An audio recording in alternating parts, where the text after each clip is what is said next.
Hello guys, welcome back to my channel. Mobile health টক্সের পক্ষ থেকে শুভেচ্ছা ভালোবাসা জানিয়ে চলে এলাম আজকে নতুন একটা আপডেট নিয়ে তোমাদের সঙ্গে শেয়ার করতে। আজকে আমরা এমন একটি সমস্যা নিয়ে কথা বলবো যা অনেকেরই হয়, কিন্তু অনেকেই অনেক সময় গুরুত্ব দেয় না। বুড়ো আঙুল বা থামে ব্যথা। মোবাইল ব্যবহার করা, রান্না করা, লেখালেখি করা, অফিসের কাজকর্ম, ভারী জিনিস তোলা, এই সমস্ত কাজগুলো করার সময় কিন্তু আমরা থামে বেশি ব্যথা অনুভব করি। ঠিক আছে, যদি আপনি এই ধরনের ব্যথাটা অনুভব করে থাকেন তাহলে ভিডিওটি স্কিপ করবেন না, ভিডিওটা সম্পূর্ণ দেখুন। এই ভিডিওটা তাহলে আপনার জন্য। আজ জানবো কেন এই ব্যথা হয়, কিভাবে বুঝবেন সমস্যাটা কত গুরুতর এবং কি করলে এর উপশম পাওয়া যেতে পারে। থাম কেন এত গুরুত্বপূর্ণ, অর্থাৎ বুড়ো আঙুলটা কেন এত গুরুত্বপূর্ণ। আমাদের হাতের সবচেয়ে গুরুত্বপূর্ণ আঙুলগুলোর একটা হলো থাম। কোনো কিছু ধরা, বোতলের ঢাকনা খোলা থেকে শুরু করে লেখালেখি, তারপরে মোবাইল ধরা, জামার বোতাম লাগানো, এক্সেট্রা এক্সেট্রা, এরকম বিভিন্ন রকম কাজকর্ম করা, সমস্ত কিছুতেই কিন্তু আমাদের থাম একটা গুরুত্বপূর্ণ ভূমিকা পালন করে থাকে। তাই এখানে যদি ব্যথা হয় তাহলে দৈনন্দিন জীবনের কাজকর্মও অনেক কঠিন হয়ে যায়। এই থাম বা বুড়ো আঙুল ব্যথা হওয়ার অনেকগুলো কারণ রয়েছে। অতিরিক্ত ফোন ব্যবহার করা, ওভার ইউজ। মোবাইলে আপনি টাইপ করছেন, আপনার আঙুল ব্যথা হতে পারে। ঠিক আছে, এই ধরনের কাজগুলো করলে কি হয়, আমাদের থামের যে টেন্ডনটা থাকে তার উপরে একটা প্রেশারটা পড়ে। দ্বিতীয় কারণ হচ্ছে টেন্ডনের প্রদাহ বা ডিকয়ারিভেন্স টেন্ডেনিটিস।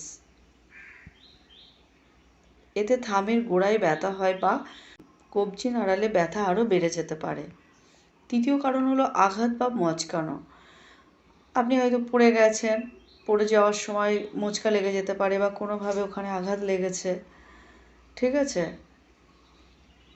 খেলাধুলো করার সময় লাগতে পারে, সেখানে ফোলা ভাব দেখা দিতে পারে। তো এই নানান রকম কারণেও কিন্তু ব্যথা আসতে পারে।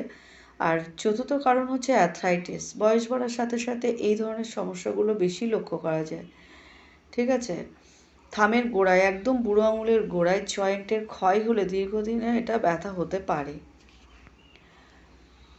এবার লক্ষণগুলো কি করে বুঝবেন? ধরুন, থাম নাড়াতে গিয়ে আপনি ব্যথা অনুভব করছেন, কোনো কিছু শক্ত করে ধরতে গেলে আপনার কষ্ট হচ্ছে, গোড়াটা ফুলে আছে, থামের গোড়াটা অর্থাৎ বুড়ো আঙুলের গোড়াটা চাপ দিলে ব্যথা হচ্ছে বা কবজি পর্যন্ত ব্যথাটা ছড়িয়ে গেছে, এগুলো মানে একটা সাধারণ লক্ষণ। যদি আপনার টেন্ডনের উপরে চাপ পড়ে বা এই ধরনের যে সমস্যাগুলোর কথা আমি বললাম, এই সমস্যাগুলো হয়ে থাকলে ব্যথাটা কিন্তু এক জায়গায় স্টে করবে না, এটা ছড়াতেও পারে এবং কোনোই পর্যন্ত যেতে পারে। সমাধানটা কি হবে?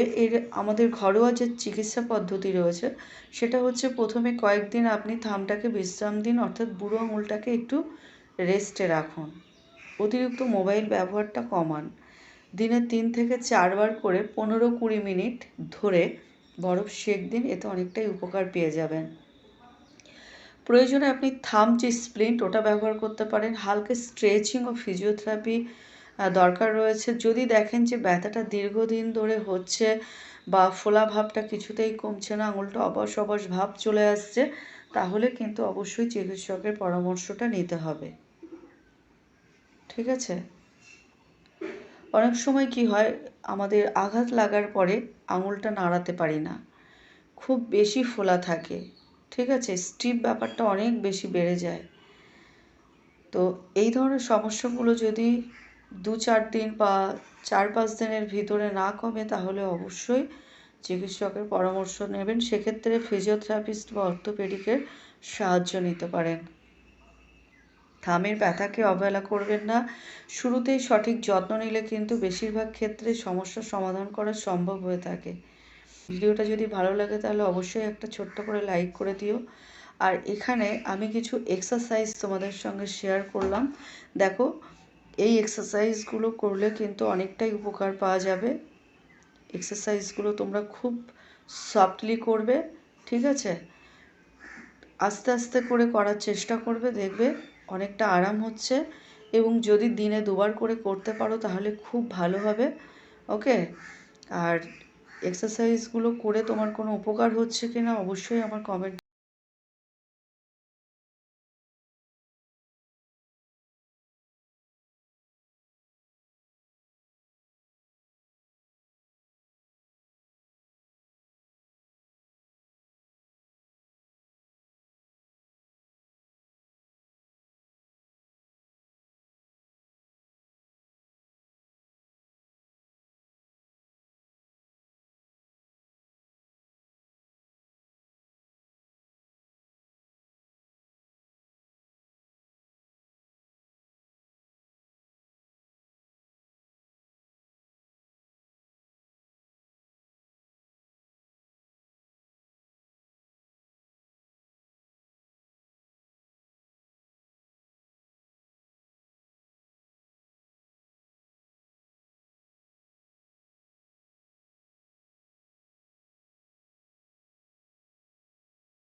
দেখা হবে আবার নতুন কোনো আপডেট নিয়ে। সবাই ভালো থাকো, সুস্থ থাকো। Best of luck.